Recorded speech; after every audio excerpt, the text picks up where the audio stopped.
Hello, everyone, and welcome back to Soft Stories. I'm Stratton, and this is Pepper, and today we are going to be continuing our reading of the Just So stories by Rudyard Kipling. Let's jump right in. This story is entitled How the Rhinoceros Got His Skin, and it begins with once upon a time, on an uninhabited island on the shores of the Red Sea, there lived a Parsee, from whose hat the rays of the sun were reflected in more than oriental splendor. And the Parsee lived by the Red Sea, with nothing but his hat and his knife and a cooking stove, of the kind that you must particularly never touch.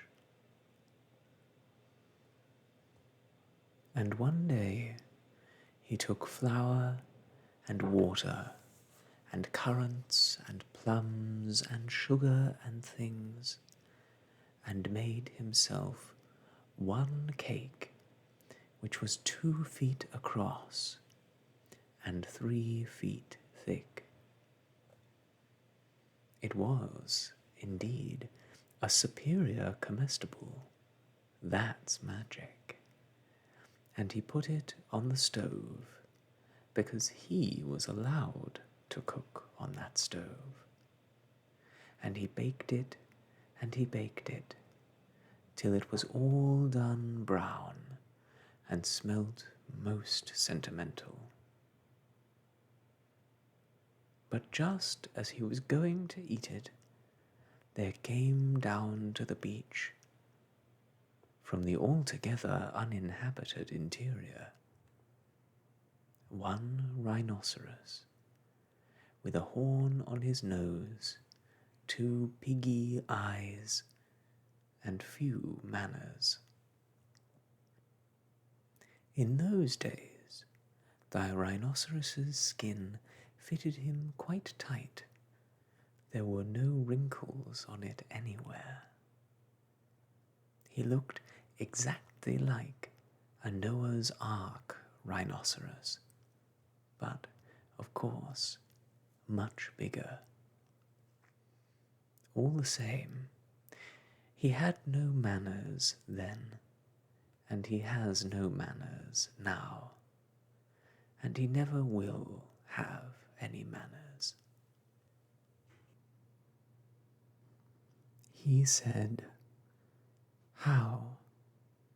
And the Parsee left that cake and climbed to the top of a palm tree with nothing on but his hat, from which the rays of the sun were always reflected in more than oriental splendor.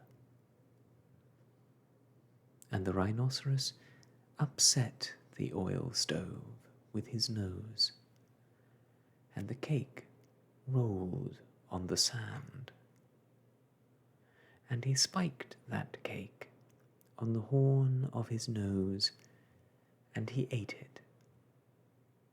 And he went away, waving his tail, to the desolate and exclusively uninhabited interior, which abuts on the lands of Mazandaran, Socotra, and the promontories of the larger equinox.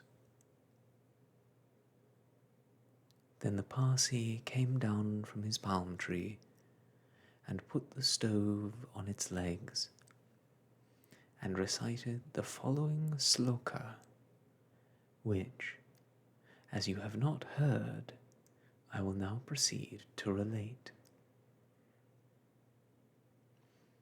Them that takes cakes which the Parsee man bakes makes dreadful mistakes.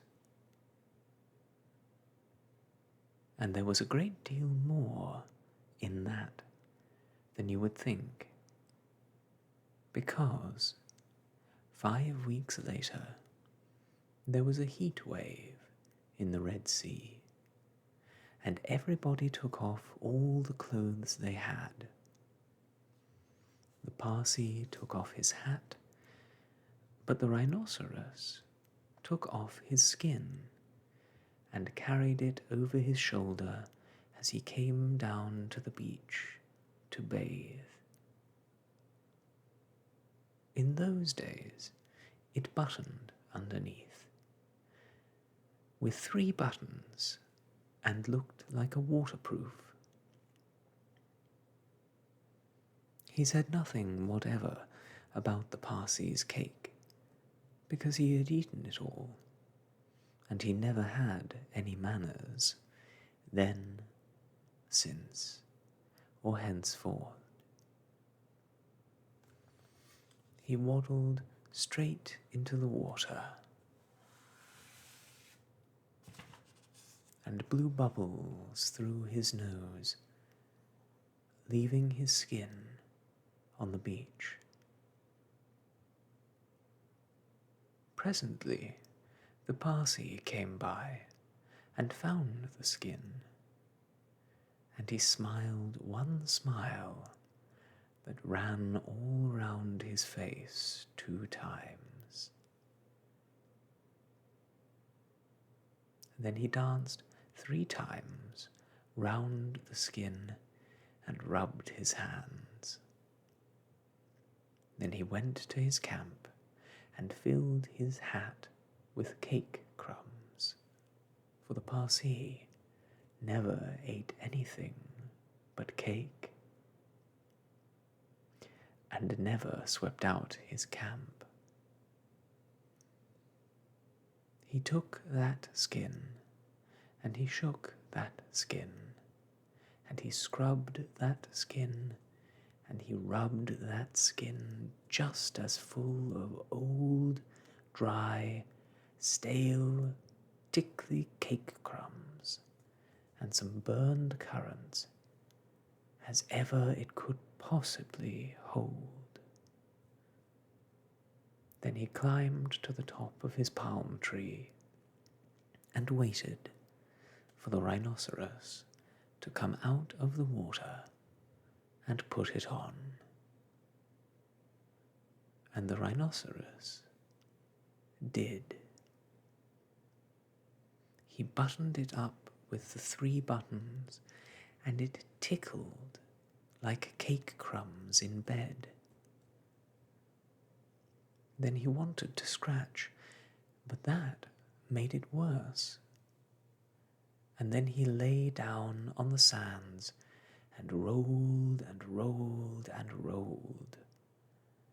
And every time he rolled, the cake crumbs tickled him worse and worse and worse.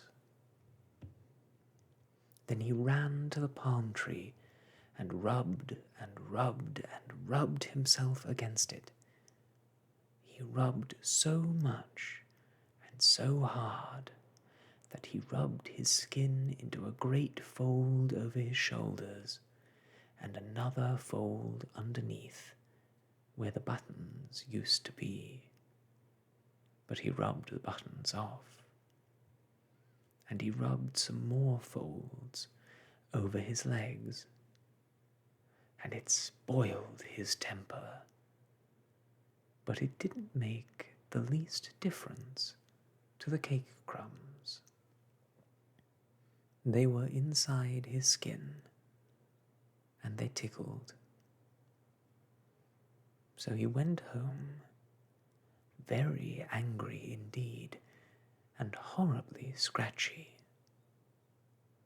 And from that day to this, every rhinoceros has great folds in his skin and a very bad temper, all on account of the cake crumbs inside. But the Parsee came down from his palm tree, wearing his hat, from which the rays of the sun were reflected in more than oriental splendor, packed up his cooking stove, and went away in the direction of Orotavo, Amygdala, the upland meadows of Anantarivo, and the marshes of Sonaput.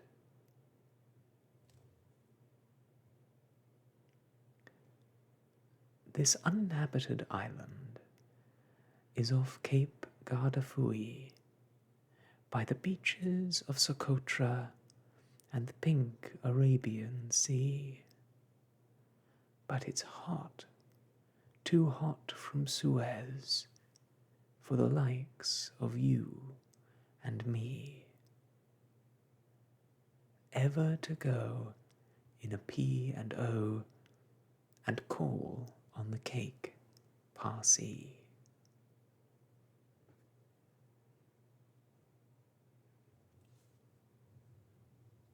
And that, my friends, is the story of how the rhinoceros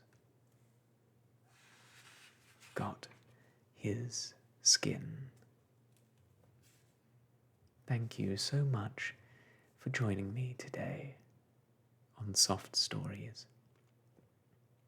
I will see you soon, but until next we meet, I wish you all the best,